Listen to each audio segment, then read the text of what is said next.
Hello, nizere ko mumeze neza cyane. Uyu mureti urimo ibihumyo, ngiye kubereka uburyo nawuteguye. Ni umureti woroha kuwutegura kandi uryoha cyane.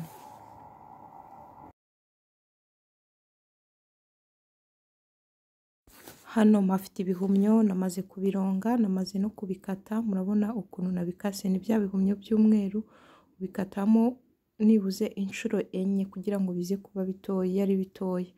Noneho hanyuma ibi ni ibitunguru namaze gukata nabyo, noneho ndaje nkoreshe n'amagi 4. Bino bihumyo ni bikeya, bingana n'amagarama 150, ntabwo ari byinshi, nibyo ngiye gukoresha mu magi 4. Hanyuma rero namaze no gucanira amavuta makeya ku ipanu, yamaze gushya. Noneho ngiye guhita nsuka mu bya bihumyo. Ibihumyo nibyo ngiye kubanza guteka.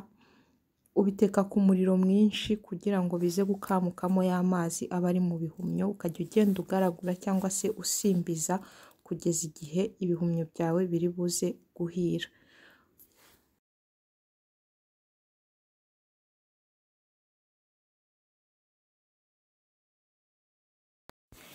Iyo bisa n'ibitangiye kugenda bihindura ibara, uhita ushyiramo ibitunguru, ukaguma ugateka kuri wa muriro mwinshi kugira ngo nyine amazi aba ari muri ibi bihumyo ajya agenda akamukamo vuba, aze gushiramo yose.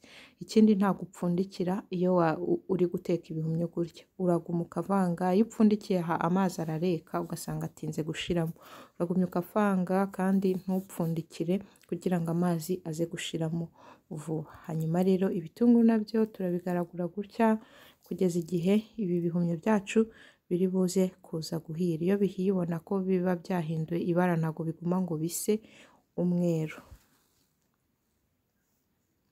Ikindi bimara, iyo ushaka kubihisha neza ubiteka nibuze nk'iminota 10 ku muriro mwinshi, ukajya ugenda ugaragura ariko kugira ngo utaza kubishiririza.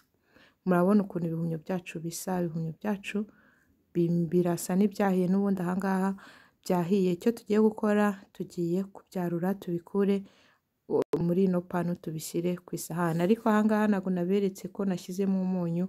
Ahangaha maze gushyiramo n'ibitunguru nahise nshyiramo n'umunyu. Hanyuma rero nitumara kubyarura kuri iyi sahane, tugiye noneho no guhita duteka ya magi yacu.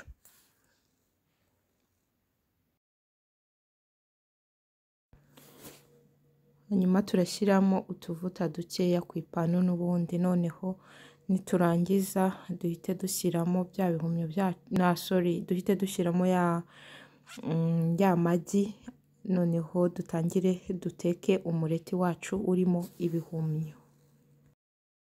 Amagi nayo iyo uri kuyavanga ushyiramo akunyu gakeya. Ni ukuvuga ngo mu bihumyo kuriya uba uri kubiteka mu mavuta ushyiramo akunyu gake, no mu magi noneho ukaza gushyiramo akunyu gakeya. Iyo uri kuvanga ano magi ushyiramo n'akunyu. Amagi yacu urayareka, noneho umureti ugasa n'utangira gufata. Murabona ko umureti usa n'utangiye kujya ufata hasi. Iyo ubona umureti warangije gufata hasi, uhita ufata bya bihumyo, kubera ko nyine bya bihumyo byo twari twabihishije byari byahiye. Noneho ugahita ugenda ubinyanyagizaho hejuru gutya. Ushobora wenda no kubishyira ku ruhande rumwe ubishaka, bitewe n'uko ushaka umureti wawe uri buze kuza umeze shepu yawo. Ukaba wabishyira ku ruhande rumwe cyangwa se ukabinyanyagizaho uku nguku, bitewe n'uko ushaka uko umureti wawe uri buze kuba uforumye.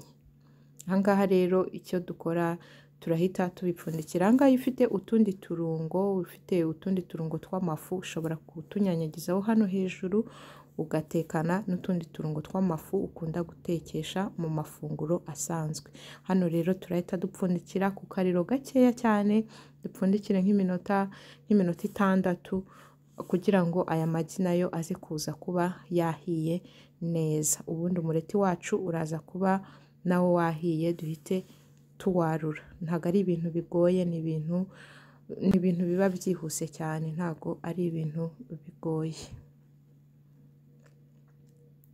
Ahangaha rero iyo ushatse uhita uwuzinga gutya, ukaza kuwarura wawuzinze gutya, cyangwa se ukaba wawarura n'ubundi uwurambuye kuriya wari umeze, ariko uku nguku kuwuzinga gutya murabona ko aribwo usa n'ugaragara neza. Ukawuzinga gutya waba ugiye kuwutegura ukaba wagenda uwukatamo uduce dutoya.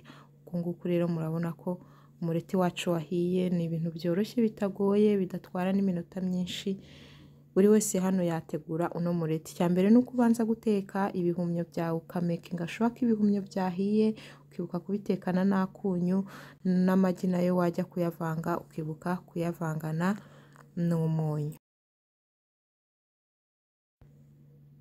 Umureti wacu rero twawurangije kuwutegura. Mwakoze kubana nanjye, ndizera ko mwakurikiye kandi mwakunze uburyo nawuteguye. Wawutegura mu buryo bwinshi butandukanye, ubu ni bumwe mu buryo njya nywutegura. Bye bye, naho ubutaha.